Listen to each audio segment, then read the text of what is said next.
राघवेंद्र, आपसे जानना चाहूंगी, ये जो झांकियां निकल रही है, क्या ये पूरा नगर भ्रमण करके राम कथा पाठ तक पहुंचेंगी या फिर कोई स्पेशल कोई रास्ता है जिसको सुनिश्चित किया गया है कि इसी मार्ग से होकर वो राम कथा पाठ तक ये जो झांकियां हैं पहुंचेंगी?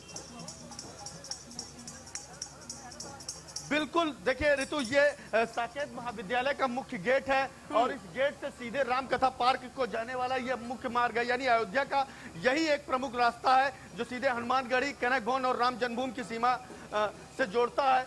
वहीं ये सीधे पहुंचता है और इसी मुख्य मार्ग पर, यानी जो अयोध्या का मुख्य मार्ग है, उस मुख्य मार्ग पर ये तमाम सारी झांकियां निकल रही हैं। 11 तरीके की झांकियां बनाई गई हैं, अलग अलग दृश्यों में है। देखिए ये नाव पर है, जिस समय केवट ने जो है नाव पर बिठाला था भगवान श्री राम लक्ष्मण को जो है पहुंचाने के लिए, वो केवट वाला दृश्य जो है नाव बाकायदा बनाई गई, नाव पर बैठे हुए हैं। और ये इस तरीके के तमाम सारे दृश्य और तमाम सारे जो बच्चे हैं, बच्चियां हैं, ये तमाम सारे नृत्य भी करते दिखाई दे रहे हैं।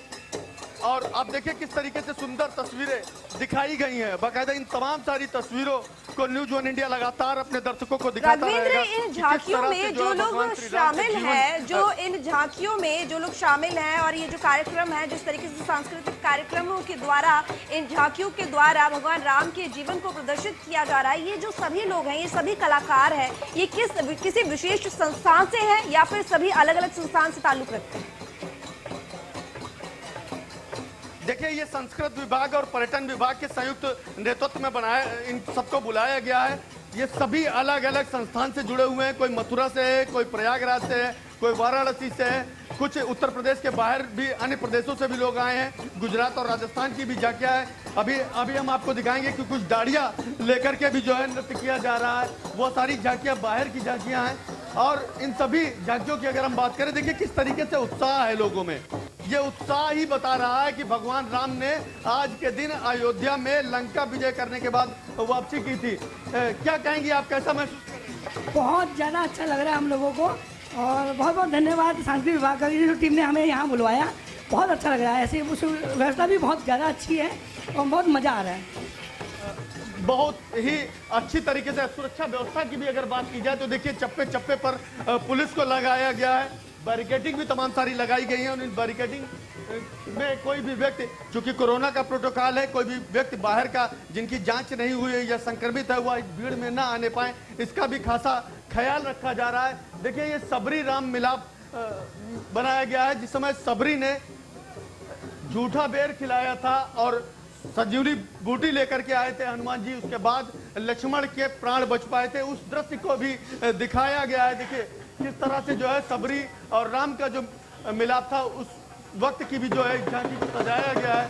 यह भी झांकी जो है बेहद ही खास है, चूंकि इसका भी वर्णन लगातार जो है रामचरितमानस में किया गया है। देखिए छोटे छोटे बच्चे हैं, ये बहुत छोटी बच्ची है, इसको भी हम दिखाएंगे। क्या नाम है बेटा आपका? रति।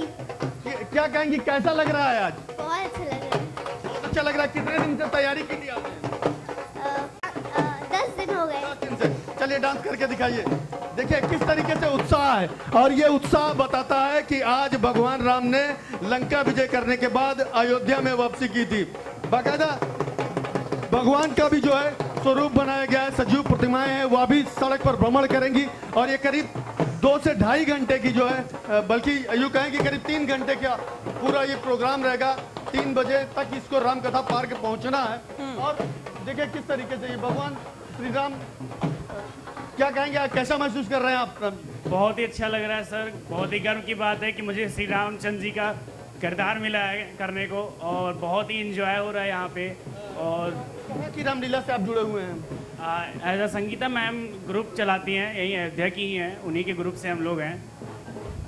थैंक यू जी। देखिए किस तरीके से सभी ने बेहद ही करीब हफ्ता 10 दिन से तैयारी कर रखी थी और अयोध्या में आने के बाद काफी उत्साहित भी नजर आ रहे हैं, क्योंकि अयोध्या में हर व्यक्ति चाहता है कि उसे राम के जीवन काल से जुड़ा हुआ किरदार करने का मौका मिले। और हर व्यक्ति कहीं ना कहीं से, देखिए लंका दहन के समय की ये तस्वीर है, ये तमाम सारी तस्वीरें न्यूज़ वन इंडिया अपने दर्शकों को लगातार दिखा रहा है। ये लंका दहन के समय की तस्वीर है, जब हनुमान जी ने यानी बजरंगबली ने लंका को दहन कर दिया था, पूरी लंका को जला दिया था और उनकी पूंछ में चूंकि आग लगा दी गई थी। ऐसी मान्यता रावण के राज में हनुमान जी को बांधने के बाद उनकी पूंछ में आग लगा दी गई थी और उसी के बाद से जो है लंका दहन का चित्र दिखाया जा रहा है। ये तमाम सारे जो चित्रण किए गए हैं, देखिए हर एक तस्वीर न्यूज़ वन इंडिया लगातार अपने दर्शकों को दिखा रहा है। देखिए किस तरह से पूरी झांकियों को सजाया गया है और ये झांकियाँ करीब 2.5 किलोमीटर तक इस तरीके पैदल पहुंचेंगे और सभी झांकियाँ एक साथ रामकथा पार्क में पहुंचेंगी। 2.5 से 3 किलोमीटर का ये पूरा सफर है। और तनु, जिस तरीके से आप देख पा रही हैं कि और भी तमाम सारी झांकियां हमारे अभी पीछे भी हैं और जिस तरीके से सुरक्षा व्यवस्था ठीक राघवेंद्र बिल्कुल ठीक। आपने जो झांकियां दिखाई, कहीं ना कहीं इन झांकियों के द्वारा भगवान राम के जीवन को जीवंत करने की कोशिश यहाँ पर की गई है। बहुत ही सुंदर दृश्य जो अभी राघवेंद्र ने आपको दिखाया, हम आपको लगातार दिखाते रहेंगे। राघवेंद्र, आप हमारे साथ बने रहिए। फिलहाल यहाँ रुकेंगे एक छोटे से ब्रेक के लिए।